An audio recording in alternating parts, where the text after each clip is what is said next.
1 Tessalonicenses capítulo 5, a partir do verso 1, na linguagem NVI, diz assim: Irmãos, quanto aos tempos e épocas, não precisamos escrever-lhes, pois vocês mesmos sabem perfeitamente que o dia do Senhor virá como ladrão à noite. Quando disserem, preste atenção aqui, paz e segurança, quando disserem paz e segurança, então, de repente, a destruição virá sobre eles, como dores a uma mulher grávida, e de modo algum escaparão. Estou aqui com meu amigo, mestre, querido, parceiro de caminhada, irmão amado em Jesus Cristo, Dionei Vieira. E aí, meu querido, você tá bem? E aí, maninho, tudo bem, graças a Deus. Graças ao bom Deus. Curtindo os eventos, curtindo a TV. Eu falo que você é um irmão querido, amado, parceiro de caminhada, e você fala só maninho. Me elogia mais, cara. Tá bom, gordinho querido. Isso vai ficar no vídeo. O Dionei tá muito engraçado hoje, Ele tá saidinho, ele fica saidinho com nós dois, cara. Tinha uma cerimônia hoje na Casa Branca, o presidente Donald Trump recebeu o primeiro-ministro de Israel e os ministros das Relações Exteriores dos Emirados Árabes e do Bahrein para a assinatura desse acordo histórico. Ele prevê a criação das primeiras embaixadas dos países árabes em Israel e vice-versa. No Oriente Médio, houve protestos de muçulmanos. Foguetes foram lançados na faixa de Gaza, ferindo 2 pessoas em território israelense. Dionei, meu irmão, me explica, que acordo é esse que tá deixando a igreja alvoroçada? O que aconteceu essa semana? Ontem, dia 15, todo mundo viu em cadeia internacional. A CNN acabou transmitindo as assinaturas aí do acordo entre Israel, Emirados Árabes e Bahrein, e isso tudo mediado pelo Trump com a ajuda do seu genro, né, o Jared Kushner. E aí tem, claro, deixou todo mundo polvorosa, tudo que envolve Israel, ainda mais quando se fala em acordos, né, que envolvem questões de paz, deixa qualquer um polvorosa na igreja, né. O que a gente precisa fazer é observar isso à luz das Escrituras, porque realmente será esse o famoso acordo, por exemplo, que o profeta Daniel menciona lá em Daniel 9:27? É simples de olhar, né? Vamos pegar o próprio texto. O texto fala por si só. Eu vou ler ele aqui na minha versão Almeida Revista Atualizada. Ele, né, e esse ele aqui subentende-se o anticristo, fará firme aliança com muitos por 1 semana, e aí na metade da semana fará cessar o sacrifício e a oferta de manjares, e sobre a asa das abominações virá o assolador, até que a destruição que está determinada se derrame sobre ele.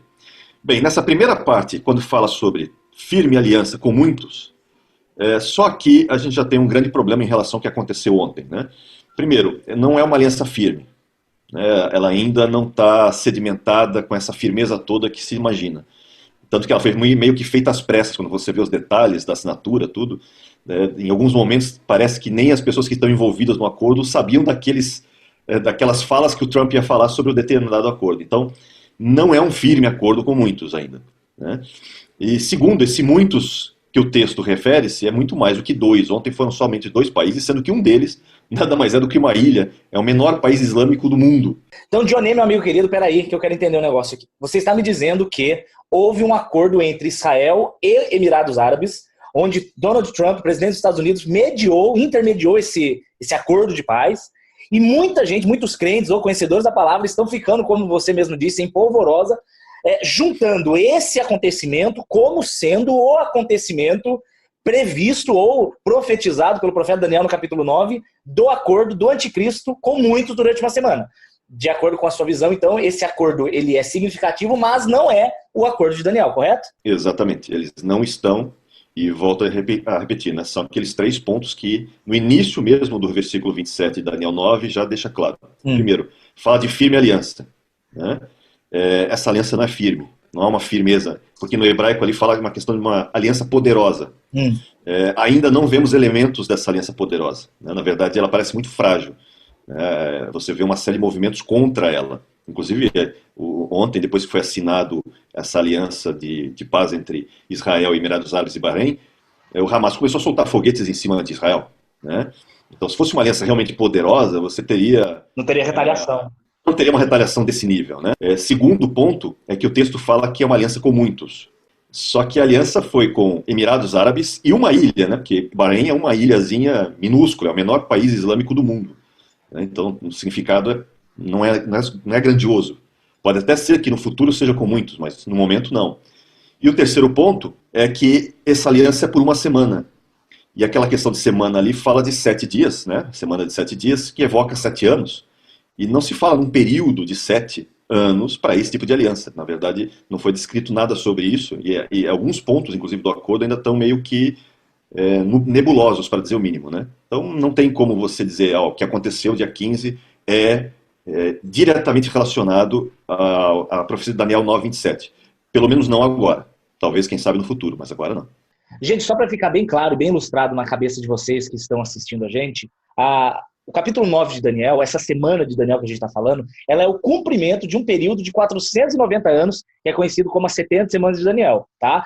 Deus divide esse período pro povo judeu. Ele diz que é o seu povo, a sua santa cidade. Ele divide em 3 períodos, onde o primeiro período é a reconstrução do templo, o segundo período envolve da reconstrução a entrada de Jesus em Jerusalém, e o último período, que é esse último período de 7 anos, chamado da última semana, é o período onde o anticristo ele vai fazer uma aliança com muitos e depois ele se volta contra Israel. E nessa semana vai acontecer o que a gente conhece no Apocalipse como os 3 anos e meio da tribulação, os 3 anos e meio da grande tribulação. O que nós estamos querendo mostrar aqui é que esse acordo de paz, né, que os Estados Unidos mediou lá entre Israel, entre Emirados Árabes e o Bahrein, não está necessariamente ligado nesse evento. Esse evento é algo muito mais grandioso. Porém, fica aqui um gostinho de coisas que estão para acontecer. Inclusive, vale lembrar o texto que você abriu, né, quando a gente estava conversando aqui, que é Tessalonicenses 5, principalmente o versículo 3, que fala assim: quando disserem paz e segurança. Né? No grego ele está otan legosim, né? Otan legosim, quando falarem, quando disserem, quando afirmarem. Existem algumas traduções que eles falam assim: quando houver paz e segurança. Existe uma outra tradução que fala assim: quando disserem há paz e segurança. Esse há, esse houver, não existe no texto, não está ali. Né? Isso é uma escolha do tradutor. Ou seja, o texto está dizendo o seguinte: quando muito se falar sobre paz e segurança, não significa necessariamente que tem que haver realmente paz e segurança. Isso muda tudo. Isso deixa mais urgente ainda a questão da brevidade da volta do Senhor. Exato. E ainda tem mais um detalhe. Esse legocim que fala né, quando andarem dizendo, ele está no que o grego chama de presente progressivo. Isso indica o seguinte, que é um processo repetido. Está sempre repetindo isso. E se você lembrar, desde que a ONU foi fundada em 45, 24 de outubro de 45, curiosamente, né, no calendário judaico é o mesmo dia que Noé entra na arca, lá em Gênesis 7:11, quando Noé entra na arca que vem o dilúvio, é o mesmo dia que a ONU foi fundada. E lembra que Jesus fala que quando forem como nos dias de Noé, né? Então, e logo depois, 2 anos depois, Israel volta a ser nação. Então tá tudo coadunado aí. Você crê que é o cumprimento de Isaías 66? Uma nação que seria um só dia? Eu creio. E eu acredito porque desde que a ONU volta, né, que ela é fundada e começa os seus vários tentativas de acordo de paz e tudo mais, normalmente você escuta nos discursos da ONU, se você voltar no passado, na década passada, no século passado, você vai ouvir repetidamente paz e segurança, paz e segurança, paz e segurança. Você vai ver isso no Bill Clinton, você vai ver isso em Reagan, por exemplo, quando tenta fazer também intermediação. Em vários processos você vai ouvir repetidamente, como diz o texto no grego, né, que é presente progressivo, ou seja, é algo repetido.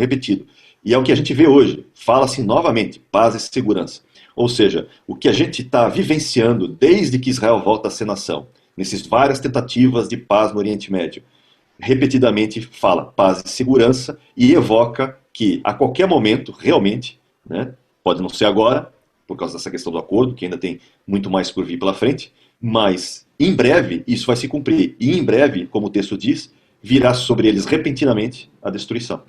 Meu Deus, Johnny, então peraí, pelo que você está me falando, não há então uma necessidade, né, de que haja o acordo de paz do anticristo com muitos para que esteja no momento apto, como Jesus diz em Lucas capítulo 17, nos tempos de Ló ou nos tempos de Noé, para que haja o arrebatamento da igreja, uma vez que, se nós pegarmos o texto de 1 Tessalonicenses 5, ele está dizendo que quando falarem de paz e segurança, eles estarão falando sobre, mas não necessariamente que está havendo a paz e a segurança. É nesse momento que o dia do Senhor vem como um ladrão. Sabe o que é interessante, gente? Eu vejo muitas pessoas falando assim para mim: pastor, olha, já desde que minha avó morreu, desde que meu bisavô morreu, fala sobre esse assunto da volta de Cristo.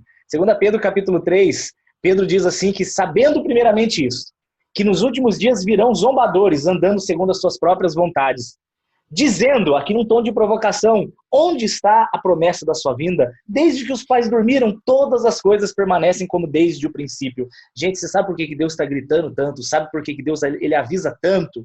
Porque, olha só o que diz o verso 9 de 2 Pedro 3. Não é porque o Senhor retarda a sua promessa, ainda que alguns a tenham por tardia, mas ele é longânimo. Por que ele é longânimo? Porque ele não quer que alguns se percam, mas que todos venham a se arrepender. Deus, ele parece demorar aos seus olhos, porque no tempo dele ele está dando tempo de misericórdia para que haja arrependimento. Por isso que ele ainda não voltou, porque pode ser que hoje seja o dia de você crer que Jesus Cristo é o Senhor. Então, Dionei, meu amado, pelo que eu entendi, pelo texto de Daniel capítulo 9, o que falta então ali para dar o início às últimas profecias do fim, num acordo de paz, é que o anticristo assine esse acordo de paz. Será que é o Trump? Será que ele é o anticristo que está fazendo esse acordo de paz? Meu Deus, só falta surgir ele. Olha, o Trump eu não posso dizer muita coisa, ele não tem esse perfil. Né? Já o genro dele é um cara muito curioso, né? O Jared Kushner, porque o cara resolve morar no endereço de uma 666 da Quinta Avenida. E além disso, existem alguns textos que eu li sobre o nome Kushner, né, em hebraico, e curiosamente, dependendo de como você soletra e transforma, também dá 666. Mas eu não vou afirmar nada, é só uma curiosidade. Não estou dizendo que ele seja. Gente, que esse vídeo sirva para você saber o quê? Não é necessariamente, tá? O acordo agora que houve não é necessariamente o acordo de Daniel. Tem muitos pontos que mostram que não são, que não é no caso, mas está se falando muito de paz e segurança, e o dia do Senhor virá como ladrão. O que quer dizer que o dia do Senhor virá como ladrão, Dionei? Significa que virá como ladrão para quem não espera a volta de Cristo. Quem não espera a volta de Cristo vai ser pego de surpresa. Só que Tessalonicenses 5, os versículos 4 e 5 deixam bem claro que nós somos, primeiro, filho da luz, e que esse dia não é para nos pegar de surpresa. Muito pelo contrário, a gente tem que estar vigilante, acordado, sóbrio, né, e não dormir como os demais, como os versículos seguintes acabam falando. Amém, maravilha. Gente querida, então, sabendo de tudo isso, eu quero trazer o último texto aqui para vocês, Eclesiastes 9:8, que diz assim, que em todo tempo sejam alvas as suas vestes e nunca falte óleo sobre a sua cabeça. Alvas suas vestes, um sinal de pureza, e o óleo sobre as suas cabeças, um sinal da presença do Espírito Santo de Deus. Amo vocês, Deus abençoe. Dionei, sua última palavra? Só foi um prazer mais uma vez, amigo. Como sempre, maninho. Amo você, meu querido. Deus abençoe, gente.